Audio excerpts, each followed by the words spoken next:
First, we had the Moto X, which was pretty much designed to completely revamp the company. And along the way, we got the Moto G, which was an even cheaper Moto X. And now we have the Moto E, which is an even cheaper version of that. But of course, to make things cost less, you have to sacrifice a few things.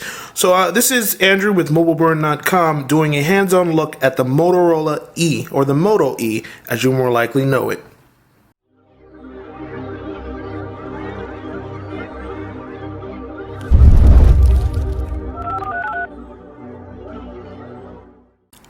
While the outward shape might initially make it seem like this is yet another device, obviously there's some big changes when you go down from the Moto X to the Moto G. So with that in mind, let's take a look at how a few things are different. For starters, they've moved the speaker to the front of the device rather than the back. Here you have your earpiece, and there's no front-facing camera. Because this is designed for entry-level markets. It's designed for people who are pretty much using a feature phone still. They had to make some shortcuts, and the first thing to go is the front-facing camera. You don't really need that. But you do have a 5-megapixel camera on the back. It's a little bit more recessed than we've seen with previous phones. It's a little bit deeper, but the quality of the camera, I took a few quick snapshots. It's not very impressive, as you would expect. This is only a $129 phone, so it's not going to have the greatest specs out there, and the camera is one place where they made a shortcut. In terms of performance, it's surprisingly stable. It has a 1.2 gigahertz dual-core processor in it. It's a Snapdragon 200. Now, obviously, that's not the most powerful out there. We've already moved on to 800, 801, 805, all that. But this is in a very very more manageable weight class. The device still managed to do a few things that surprised me. I was able to play Runbot a little bit on there. It has a single core GPU. It's an Adreno, and it's a little bit choppy in terms of graphics. It moves fairly well in terms of speed, but in terms of quality and graphics, it was pixelated and boxy, and it wasn't that impressive. Surprisingly, Riptide worked fairly well for me, and I've had some other entry-level phones that Riptide wouldn't even load, so this was a nice change of pace. Getting back to the hardware, it does follow some of the design of the Moto X, and the design language that Motorola created in its 2013 phones. For instance, the back kind of cups to your hand, but this one is significantly thicker. So you will notice that this is a little bit heavier, or I wouldn't say heavier, but it's a little bit more imposing in its size. But because it's shorter and it is not as wide, the thickness is not something that's going to be too much of a problem for you. You've still got that little Motorola dimple in the back, so people who like to put their finger there and just rest, you still got that option available to you. On the right hand side, we have volume up and down buttons, as well as your power button. At the top you have your earpiece, and to the left of that is a sensor. You have your headphone jack there, and this has a 1980 battery. And well, not the year 1980, obviously, 1980 milliamps. You can't actually get to the battery. It is sealed. It's not available to you. But you can still take off the back of the device because you have your micro SD slot, 32 gigabyte, or you can have your micro SIM placed in it. This device I have is unlocked. I'm using an AT&T SIM at the moment.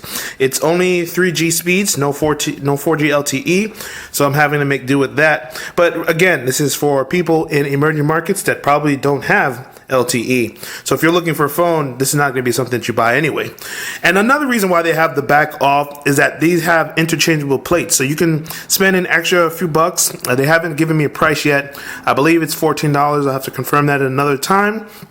But you can swap out in case you want to have the white front and a red back or something like we had with the Moto X, with the Moto G, where you're able to change out colors.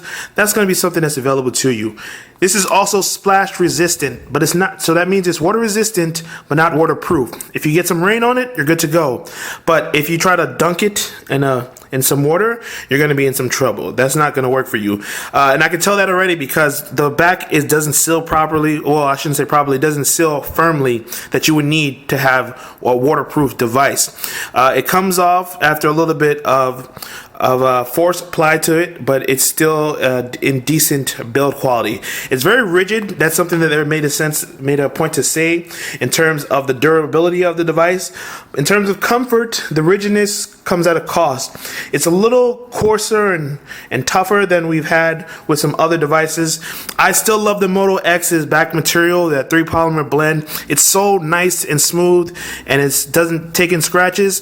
The Moto E can fight against scratches as well, but the feeling of the texture is not as good. On the front, they also have Corning Gorilla Glass, so some light scratches that might occur while you have your phone in your pocket with your keys, you'll be okay there. But over time, you're going to see that this is a device meant for people who want a new phone and they have a feature phone, but they want to upgrade to something else, something a little bit better than what they have. But they might not have enough money for a Moto X, which costs about $350. They might not even have enough money for a Moto G, which costs about $219 if you get the 4G model, or $179 if you get the regular model. So you're going to go for this instead. It's only $129. Cheaper, more access, and you get this 4.3-inch display, QHD, and it's surprisingly not bad. I've really forgotten what it's like to use a QHD display, because most of them that I've seen in recent years have been for giant phones. But because this is only 4.3, it's definitely within size, and the resolution isn't bad. You get a fair amount of pixels per inch, so I'm not complaining about that. One thing you will complain about is you need to get that micro SD slot right away, because storage is very limited on this device. Comes with 4 gigabytes of storage, but as soon as you open it, you've already lost about 2 gigs before you do anything. So if you do end up getting the Moto G, that's going to be something that you want to look into. Get a micro SD card and play around with the device a little bit to see if it can handle what you need it to do. I'm Andrew with mobileburn, taking a quick look at the Moto E, excuse me. All these letters get so confused. The Moto E, as in emerging markets, that's how I'll remember it in the future. So if you enjoyed this video, feel free to click like and subscribe. Until next time, thanks for watching.